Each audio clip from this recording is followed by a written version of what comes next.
Hi there, and welcome to my YouTube channel.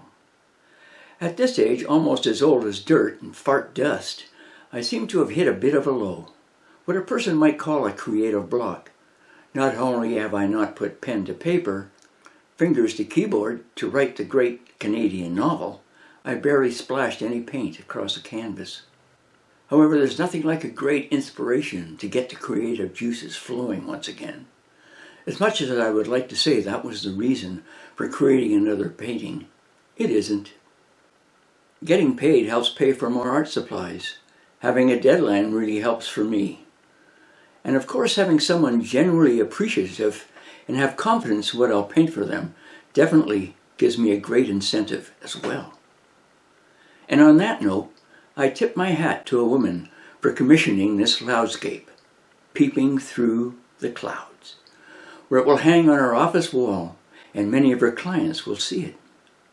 Who knows, maybe someone will like it enough to commission me to paint something similar, or perhaps a portrait of them, a loved one, or maybe their pet. Some artists prefer painting outdoors, capturing nature on canvas as it's happening in real time, and some prefer taking a photograph and then painting the captured image in the comforts of their studio. For me, depending on what kind of a day it is and how many beers are needed for me to keep cool, if it's a hot one, I'll paint inside and outside. It really makes no difference. Neither do crowds of people leaning over my shoulder watching my every brushstroke. Unless they just devoured 4.5 pounds of garlic and an equal amount of smelly cheese. I mean, the aroma of their breath is right up there with disgusting dog farts. Here on 50 acres of semi-wilderness land where my wife Sarah and our little dog McGee live, plus bear, moose, and deer can be seen, seems like rain and strong winds are almost an everyday occurrence these days. However, despite the bad weather, the sun does shine occasionally and manages to peek through the clouds and fill my life with warmth, and feeling its rays radiating on my old achy shoulders is truly a blessing.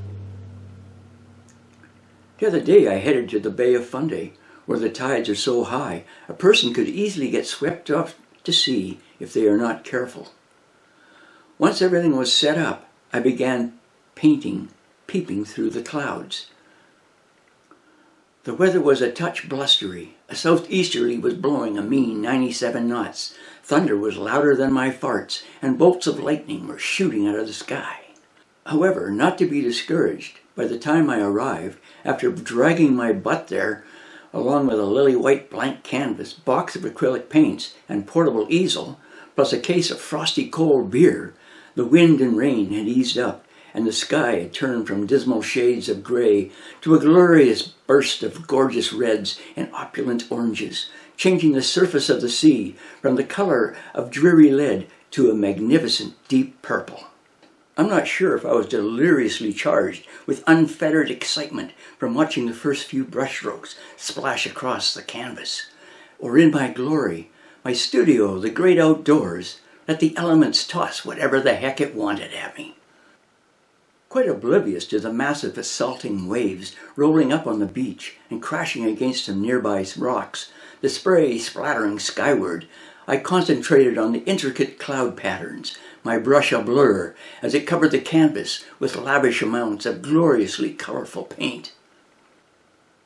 And when the sun, looking like the size of Jupiter, began appearing within the roiling clouds, I thought my heart would burst, seeing such devastating, grandiose, raw beauty. Because the clouds were in such a turmoil and were threatening a deluge of rain at any moment, which would have made a boat builder like Noah consider erecting another ark, and I was up to my waist in cold, salty water due to the rapidly rising tide, I believe this may have been one of the fastest paintings I've ever done. Did I mention peeping through the clouds was a commissioned piece of art? I believe I did. So if anyone out there in cyberworld is interested in having a work of original art gracing their walls, please feel free to send a message strapped to a pigeon's leg, toss a bottle into the sea containing a note, or simply drop into my studio.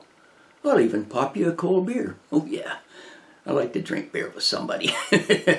How about that? Also, if you like my embellishing rants, where the truth is somewhat stretched a tad, or just a plain fib,